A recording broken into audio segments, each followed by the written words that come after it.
10. 캠은 이제를 스치듯이 달려갔다. 뱅크스 씨와 릴리 브리스코는 바라보지도 않았다. 자기도 딸이 있으면 좋겠다고 생각하는 뱅크스 씨가 손을 내밀었지만 헛일이었다. 아버지에게도 눈길조차 주지 않고 아슬아슬하게 스쳐 지나갔고, 캠 이리 좀 와보렴 하고 어머니가 불러도 멈추지 않고 기세 좋게 달려나갔다.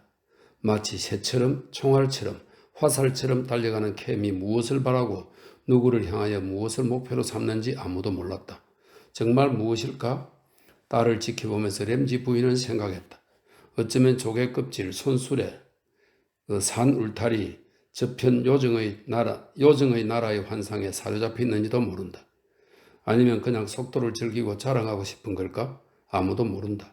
캠, 부인이 두 번이나 부르자 이 총알 같은 계집아이는 갑자기 딱 멈춰서더니 느릿느릿하게 어머니에게 되돌아가면서 이파리 하나를 잡아뜯었다. 대체 무엇을 꿈꾸고 있는 것일까? 부인은 딸아이가 무언가 생각에 잠겨서 넋나간 듯이 멍하게 서 있는 모습을 보며 의아해했다. 덕분에 똑같은 말을 두 번이나 하고 말았다. 앤드루와 도일 양 그리고 레일리 씨가 돌아왔는지 밀드레드에게 물어보고 오렴. 그 말은 마치 샘 속으로 떨어지는 듯 했다. 그 물은 맑긴 하지만 마구잡이로 꼬이고 뒤틀려 있었다. 말은 떨어지는 동안에도 마구 일그러져서 아이의 마음 밑바닥에 닿을 때까지 어떤 모양이 되어 있을지 상상도 할 수 없었다. 캠이 요리사에게 제대로 말을 전했을까? 부인은 걱정이 되었다. 정말로 한참을 끈기 있게 기다렸다. 그 사이 부엌에 볼이 아주 빨간 할머니가 와서 그릇에 든 수프를 마시고 있다는 이야기도 들었다. 마침내 부인은 캠의 앵무새 같은 본능을 환기하며 상당히 정확하게 주워 삼키고 있는 밀드레드의 대답을 재생시킬 수 있었다. 단조로운 노래가라 같았다. 캠은 몸의 중심을 왼발 오른발에 번갈아 실으면서 요리사의 말을 되풀이했다. 아니요, 아직 돌아오지 않으셨어요. 그래서 차는 치우라고 엘렌에게 말해두었습니다. 그럼 민타 도일과 폴 렐리는 아직 돌아오지 않았구나. 그것이 무슨 뜻인지는 뻔하지, 부인은 생각했다. 민타는 폴의 청혼을 승낙하거나 거절하거나 둘 중 하나니까. 점심 식사 뒤에 함께 산책하는 것은 설령 앤드루가 따라갔어도 승낙하기로 결정했다는 뜻이 아니겠어? 좋은 일이야.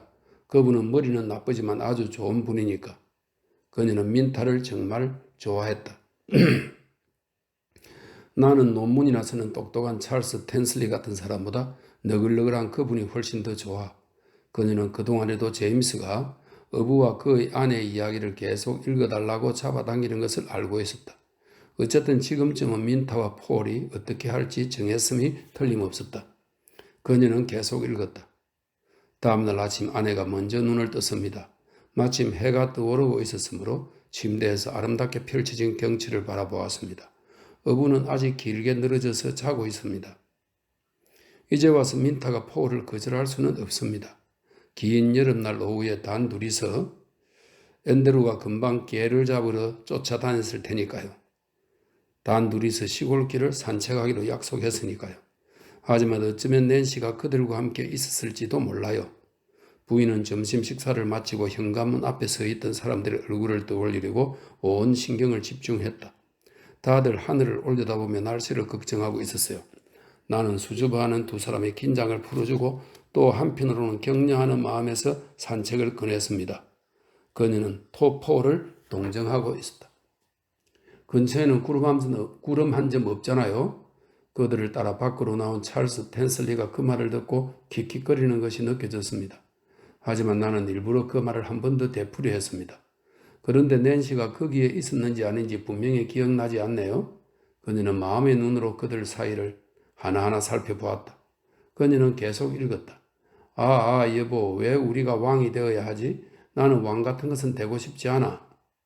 마음대로 해요. 당신은 아니더라도 나는 되고 싶어요. 넙치에게 가세요. 나는 왕이 되고 싶어요. 들어오든지 나가든지 분명히 하렴 캠, 그녀는 말했다. 캠이 넙치라는 말에 마음이 끌렸다는 것은 잘 알고 있었지만 1분만 지나면 주저주 하면서 언제나처럼 제임스와 싸우게 뻔했다. 캠은 총알처럼 달려나갔다. 그녀는 안심하고 책을 계속 읽었다. 그녀와 제임스는 취향이 같아서 함께 있으면 마음이 편했다. 그래서 어부는 바다로 왔지만 짙은 회색 바다는 밑에서부터 밀어 올리려는 듯한 파도를 일으키며 악취를 풍기고 있었습니다. 어부가 해변에 서서 말했습니다. 바다에 사는 늪치야, 자 이제 나오려무나. 내 아내 이사벨의 소원은 나와는 전혀 다르구나. 그럼 당신의 아내는 무엇을 원하나요? 늪치가 물었습니다. 그 사람들은 지금 어디 있을까? 나는 책을 읽으면서 동시에 생각을 이어나가는 것이 조금도 어렵지 않았습니다. 어부와 그의 아내의 이야기가 마치 저음으로 곡에 조용하게 반주를 넣고 있는 것 같았습니다. 그러나 그 저음이 때때로 음조를 높여 예기치 못하게 멜로디 속으로 끼어들기도 합니다. 나한테는 언제 말해줄까? 만약 아무 일도 없었다면 나는 민타에게 진지하게 충고해 주어야 해. 민타가 그와 온 동네를 돌아다니게 둘 순 없어. 설사 낸시가 함께 있다고 하더라도. 관로 속에 나는 다시 한번 길을 내려가는 사람들의 뒷모습을 떠올리고 몇 명인지 세어보려고 했지만 잘 되지 않았습니다. 이렇게 되어 있네요. 설사 낸시가 함께 있다고 하더라도 내게는 민타에 대한 책임이 있어. 민타의 부모님은 나를 믿고 그녀를 맡겼으니까. 그 부엉이란 부지깽이 말이야. 그 부모의 별명은 내가 책을 읽고 있는 사이에 갑자기 뇌리에 떠오른 것입니다. 부엉이와 부지깽이. 그들이 들으면 물론 화를 내겠지. 그리고 그런 일은 반드시 귀에 들어가게 되어 있어. 램진의 집에 머무르는 동안 누구누구와 이랬다는 둥 저랬다는 둥. 남편은 하원이라 가발을 쓰고 오는데 부인이 계단 위에서 정말 솜씨 좋게 도와준대요. 나는 그 두 사람을 기억 속에서 끄집어내기 위해 그날 파티에서 돌아오는 길에 남편을 즐겁게 해주느라 꺼냈던 말을 되풀이해 보았습니다. 정말이지 그 딸은 부모와 닮은 데라고는 조금도 없었어요. 양말에 구멍이 나도 전혀 신경 쓰지 않던 그 말괄량이가, 그 민타가 그렇게 숨막히는 집안에서 살 수 있을 리가 없잖아요. 앵무새가 흐트러뜨린 모래를 하녀가 항상 쓸어 모으고 있는 집. 대화라고는 그 앵무새가 이랬다느니 저랬다느니 하는 말뿐. 물론 처음에는 흥미롭지만 결국은 아주 답답하고 제한된 화제잖아요. 자연히 그 딸을 점심 먹자고 차를 마시자고 부르고 저녁 식사에 초대하다가 마침내는 필레이에 머무는 지경까지 온 거죠. 그 결과 어머니인 부흥이와 마찰이 생겨서 더 자주 찾아가고 더 많은 이야기를 나누고 더 많이 모래를 흩뿌리며 결국은 앵무새에 대해서 온갖 거짓말까지 늘어놓아야 했어요. 평생 할 거짓말을 다 해버린 것 같다니까요. 관로 속에 그날 밤 파티에서 돌아와서 남편에게 했던 말이에요. 그러나 민타가 왔습니다. 네, 그래요, 왔어요. 그 일을 생각하자 거기에 무언가 마음을 찌르는 가시가 있는 것이 느껴졌어요. 그 가시를 빼고 나서야 그것이 다음과 같은 이름을 알았죠. 어떤 부인이 이전에 나에게 자기에게서 딸의 사랑을 빼앗는다고 비난한 일이 있었어요. 도일 부인이 말한 어떤 말에 그 비난이 떠올랐던 거예요. 고압적이고 간섭자라고 자기가 원하는 대로 남을 조종하려 든다고 나를 공격했죠. 나는 매우 부당하다고 생각했어요. 남들이 볼 때 그런 것 같다고 해서 내 잘못은 아니잖아요. 남에게 좋은 인상을 주려고 혈안이 되어 있다니 잘못 짚어도 정말 한참 잘못 짚었어요. 나는 가끔 볼품없는 내 자신이 얼마나 부끄러운지 몰라요. 그리고 나는 고압적이지도 않고 횡포를 부리지도 않았어요. 병원이나 하수시설, 낙농장에 대한 것이라면 또 몰라요. 그런 일에는 발끈 불타오르거든요. 만약 기회만 있다면 사람들의 목덜미를 잡아 끌고 가서라도 보여주고 싶어요. 섬 전체에 병원이 하나도 없다니 정말 부끄러운 일이에요. 런던의 집으로 배달되는 우유는 말 그대로 먼지 때문에 갈색으로 변해 있어요. 법으로 금지해야 한다고 생각해요. 그래서 여기에 모범이 될 낙농장과 병원을 세우는 것, 이 두 가지가 내가 무척 하고 싶은 일이에요. 하지만 어떻게 할 수 있겠어요? 아이들이 이렇게나 많은데 애들이 좀 더 크면 그때는 여유가 생길 거예요. 다들 학교에 가게 되면요. 하지만 제임스는 지금 이대로 이 이상 하루도 더 크지 말았으면 좋겠어요. 캠도요. 둘은 언제까지나 이대로 있어주면 좋겠어요. 고약한 악마와 기쁨의 천사인 채로. 두 아이가 다리만 길쭉한 괴물로 성장하는 것은 보고 싶지 않아요.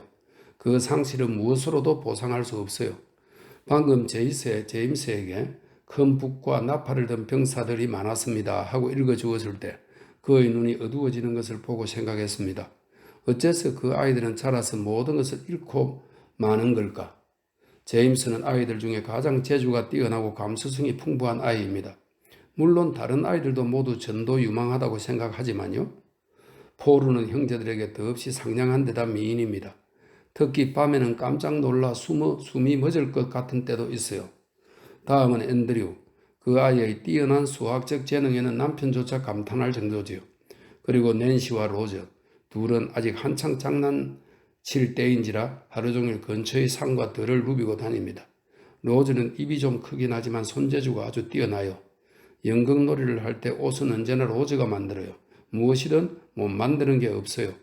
특히 탁자 장식과 꽃꽂이를 아주 좋아해요. 제스퍼가 새를 쏘는 것은 마음에 들지 않지만 이것도 성장의 한 단계라고 생각해요. 모두 단계를 밟으며 성장하는 거잖아요. 제임스의 머리에 턱을 갖다 대면서 자문합니다. 어째서 아이들은 이렇게 빨리 어른이 되는 걸까? 왜 학교 따위에 가는 걸까? 나는 언제나 갓난 아기와 함께 있고 싶었어요. 갓난 아기를 팔에 안고 있을 때가 가장 행복하거든요. 다들 내가 독재자라느니 고압적이라느니 의시된다느니 하는데 그래요. 마음껏 뜯으세요. 전혀 신경 쓰지 않으니까요. 나는 제임스의 머리칼에 입술을 갖다 대면서 이 아이도 이런 행복은 두 번 다시 맛보지 못할 거라고 생각하다가 갑자기 그만두었습니다. 내가 그렇게 말하면 남편은 매우 화를 내요. 하지만 그것은 사실이에요. 아이들은 지금이 가장 행복하답니다. 캠은 10펜스의 장난감 차 세트로 며칠 동안 행복해해요. 아이들은 눈을 뜨자마자 내 머리맡에서 마루를 쿵쾅거리며 환성을 지릅니다. 아이들은 복도를 기운차게 내달립니다. 그리고 문을 활짝 열어젖히며 마치 장미처럼 싱싱하게 잠에서 완전히 깬 아이들이 눈을 동그랗게 뜨고 들어옵니다. 태어난 이래로 매일 아침 식사를 마치고 식당으로 뛰어들어오는 그 습관이 그들에게는 마치 둘도 없이 소중한 행사인 듯 했습니다. 이런 일들이 하루 종일 꼬리에 꼬리를 물고 일어나 내가 아이들을 깨우러 2층으로 올라갈 때까지 계속됩니다. 침대에 파묻힌 아이들은 마치 벗지나 나무 딸기 사이에 둥지를 튼 작은 새처럼 침대에 누워서도 여전히 별로 중요하지도 않은 것들, 가령 엿들은 이야기나 뜰에서 주운 것들에 대하여 이야기를 꾸며내며 제잘거립니다. 아이들은 저마다 자신의 자그마한 보물을 갖고 있습니다. 나는 아래층으로 내려와 남편에게 말했습니다. 저 아이들은 어째서 어른이 되어버리는 걸까요? 어째서 모든 것을 잃어야 하죠? 이런 행복은 두 번 다시 오지 않을 텐데. 그러면 남편은 화를 냅니다. 어째서 그런 비관적인 인생관을 갖고 있지? 어리석기는. 남편은 억울하고 자포자기하듯 정말 절망적이지만 전체적으로 보면 나보다 더 행복하고 낙관적이니 신기할 따름이죠. 하지만 사실이에요. 나보다 세상의 근심 걱정에 덜 노출되어 있기 때문일까요? 남편에게는 언제나 의지할 일이 있죠. 하지만 나는 남편이 나무란 것처럼 비관적이지 않아요. 다만 나는 인생을 생각할 뿐이에요. 나의 눈앞에 나타난 한 조각의 시간, 나의 50년을 내 앞에 인생이 놓여 있습니다. 나는 그것을 생각하지만 아직 결론에는 이르지 못했습니다. 나는 인생을 흘낏 봅니다. 나는 거기에 있는 인생을 분명하게 느낍니다. 그것은 아이들과도 남편과도 나눌 수 없는 나만의 현실입니다. 나와 인생 사이에는 일종의 거래가 이루어지고 있습니다. 나는 언제나 인생을 이겨보려고 안간힘을 쓰고 인생도 나를 이기려고 기를 씁니다. 때로는 서로 회의를 합니다. 혼자 있을 때 타협하기 위해 크게 연극을 해보인 적도 있습니다. 그러나 이상하게도 대체로 내가 인생이라 부르는 것은 무섭고 반항적이고 기회만 있으면 당장이라도 덤벼들 것처럼 느껴집니다. 영원히 풀리지 않는 숙제들이 있습니다.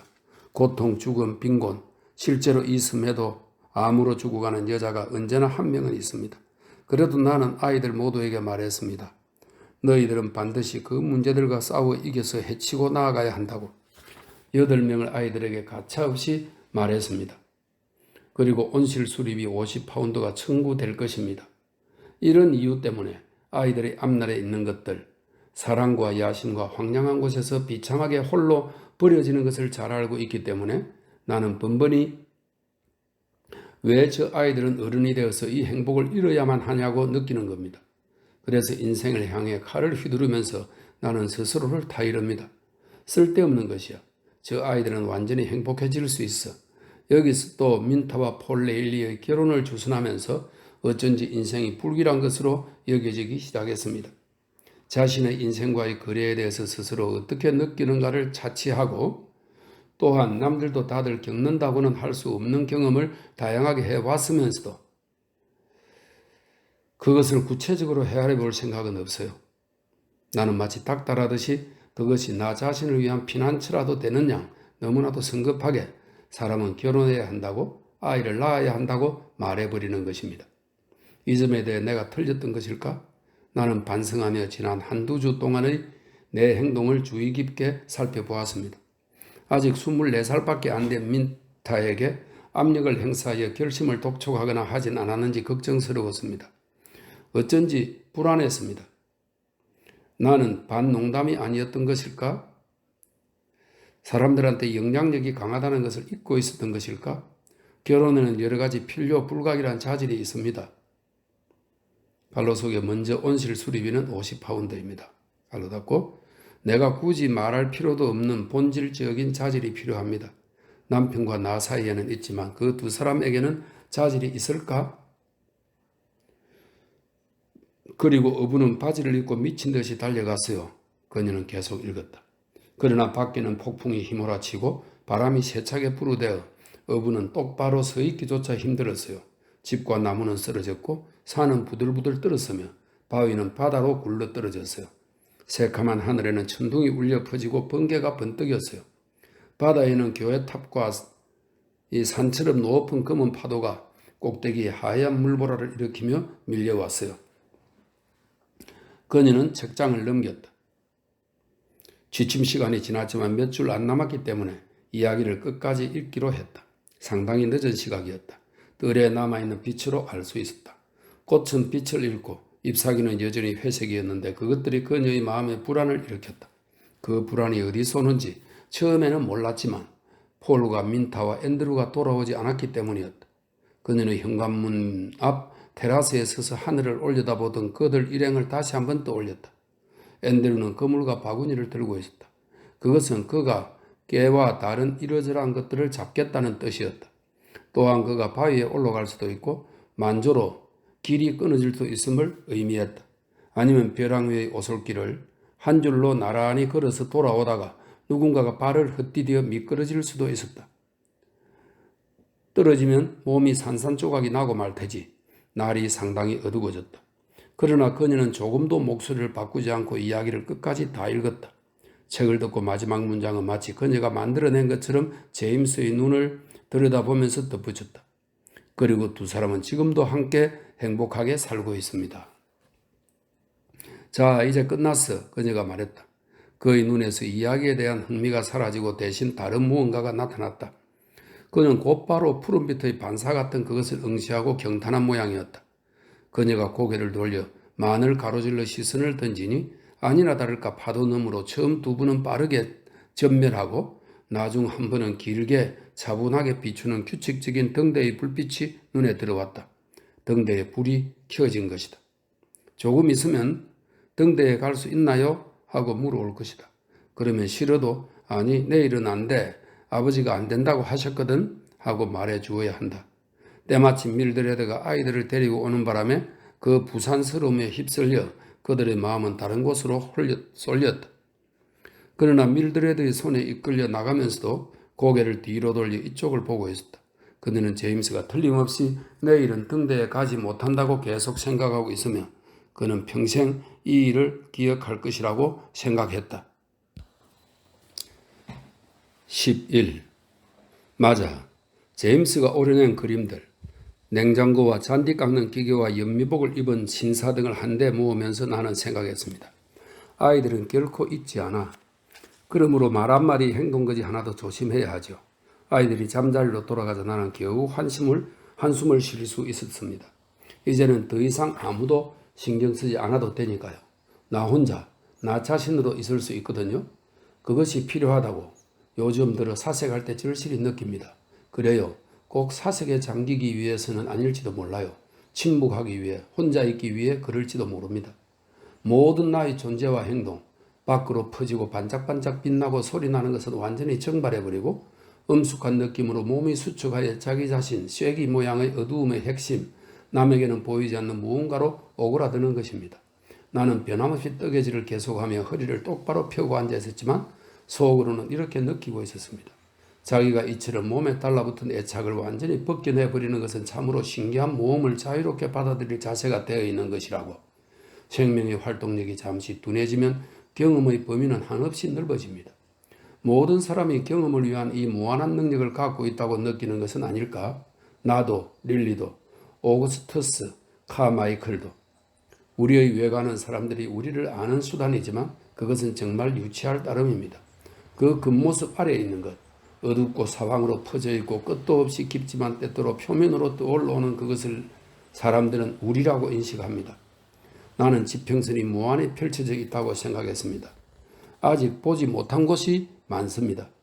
인도의 평원 같은 로마 교회의 두꺼운 가죽 커튼을 젖히는 자신을 느꼈습니다. 이 어두운 쐐기 모양의 핵심은 어디든 갈 수 있습니다. 아무에게도 보이지 않으니까요. 아무에게도 방해받지 않으면 조금 우쭐하며 생각합니다. 자유가 있고 평화가 있고 특히 모든 힘의 통일이 있고 흔들림 없는 토대 위에서의 휴식이 있습니다. 사람은 자기에게서 휴식을 찾을 수 없다는 것을 경험상으로 알고 있습니다. 괄호 속에 여기서 그녀는 떡의 바늘을 능숙하게 움직여 무언가를 완성했다. 이렇게 되어 있네요. 그것을 할 수 있는 것은 쐐기 모양의 어둠뿐입니다. 개인으로서의 나를 벗어던지면 초조하고 짜증스러워서 마음이 동요할 일도 없습니다. 모든 것이 이 평안, 이 안정, 이 영혼으로 다가올 때마다 인생에 대한 승리의 환승이 내 입술을 타고 흘러나옵니다. 잠시 쉬면서 등대의 저 섬광, 저 세 번째의 길고 확실한 빛에 눈을 맞추려고 멀리 바라봅니다. 이것이 바로 나의 빛입니다. 이 시간에 이러한 기분으로 저 등대의 빗줄기를 바라보고 있으면 그것에 자신을 결부시켜 하나가 되지 않을 수 없습니다. 그러므로 이 세 번째의 길고 착실한 빗줄기는 나의 것입니다. 때때로 나는 일감을 손에 들고 앉아서 바라보고 또 바라보다가 마침내는 자신이 바라보고 있는 그것, 가령 저 빛이 되어버린 순간을 깨닫습니다. 그러면 저 빛은 나의 마음속에 있던 온갖 짧은 말들을 그 위에 싣고 갑니다. 아이들은 잊지 않겠습니다. 아이들은 절대 잊지 않습니다. 또 그것을 되풀이하는 사이에 나는 새로이 덧붙여 말합니다. 그것은 언젠가 끝난다. 그것은 언젠가 끝난다. 아, 다가온다, 다가온다. 이렇게 말하다가도 갑자기 우리는 신의 수중에 있다고 덧붙였습니다. 그러나 이내 그것을 소리내어 말한 자신에게 짜증이 났습니다. 누가 그 말을 했지? 나는 아니야. 생각하지도 않은 것을 입에 올리도록 함정에 빠진 거야. 뜨개질을 하다가 눈을 들어 세 번째의 빗줄기와 만나자 미처 자신의 눈이 자신의 눈과 마주친 것처럼 느껴졌습니다. 자기 말고는 누구에게도 불가능한 것처럼 나의 이성과 심정을 살펴보며 그 거짓말을, 아니 어떠한 거짓말이라도 정화해 주는 것처럼 여겨졌습니다. 그 빛을 찬양하는 것은 자신을 찬양하는 것과 마찬가지지만 허영심은 조금도 없었습니다. 그 빛처럼 엄숙했으며 탐구적이고 아름다웠습니다. 기묘한 일이지만 자신이 혼자 있으면 사물에, 생명이 없는 것에, 나무나 개울이나 풀꽃에 몸을 맡깁니다. 그 생명 없는 것들이 자신을 구현하고 있다고 느끼고 자기와 하나가 된다고 느끼고 그것이 자신을 알아준다고 느끼고 어떤 의미에서 자신이라고 느끼고 마치 자신을 대하는 것처럼 괄호 속에 그녀는 그 길고 착실한 빛을 바라보았다. 이렇게 되어 있네요. 마치 자신을 대하는 것처럼 유례없는 다정감을 느끼는 것입니다. 그러면 마음 깊은 곳에서 소용돌이쳐 올라와 내 생명의 호수에 한 줄기 안개가 피어오릅니다.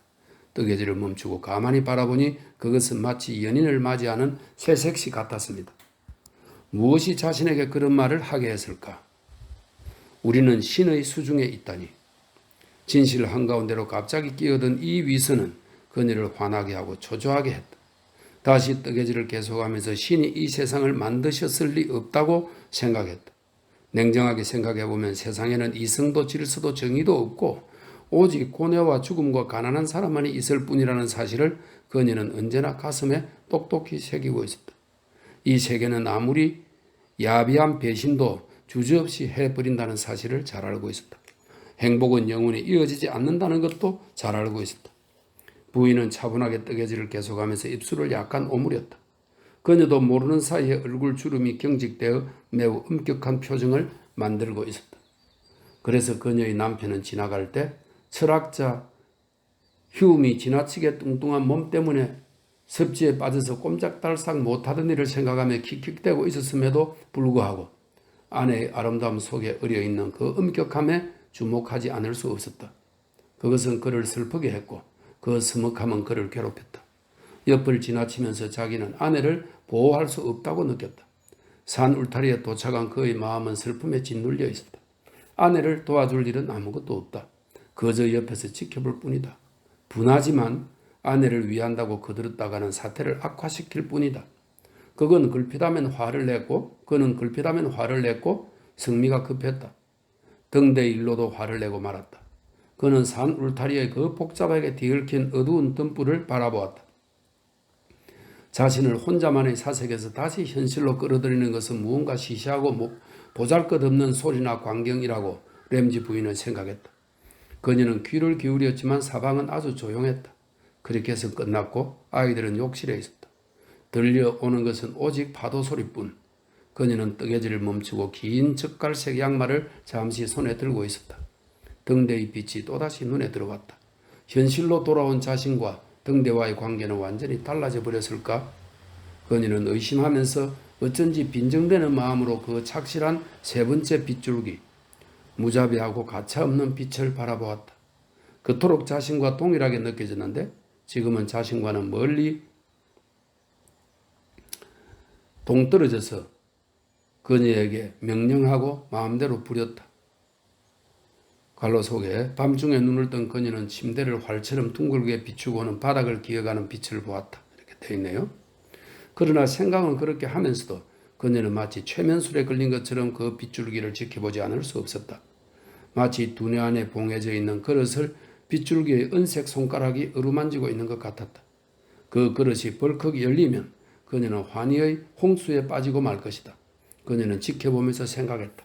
행복을, 최고의 행복을, 강렬한 행복을 맛보았노라고. 빗줄기는 저녁 햇살이 약해질수록 파도치는 바다를 더더욱 은색으로 물들였다.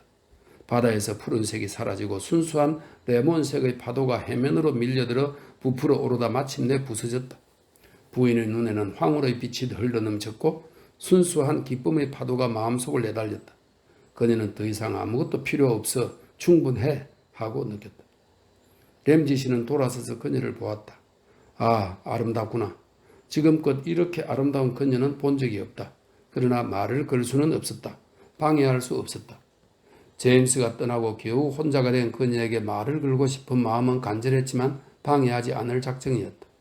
그녀는 그 아름다움과 애수를 두르고 그에게서 멀어져 갔다.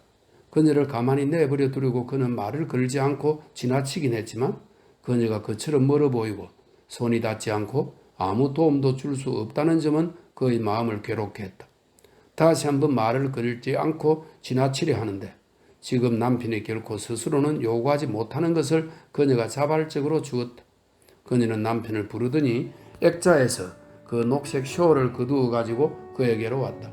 그녀는 자신을 보호하고자 하는 그의 마음을 알고 있었던 것이다.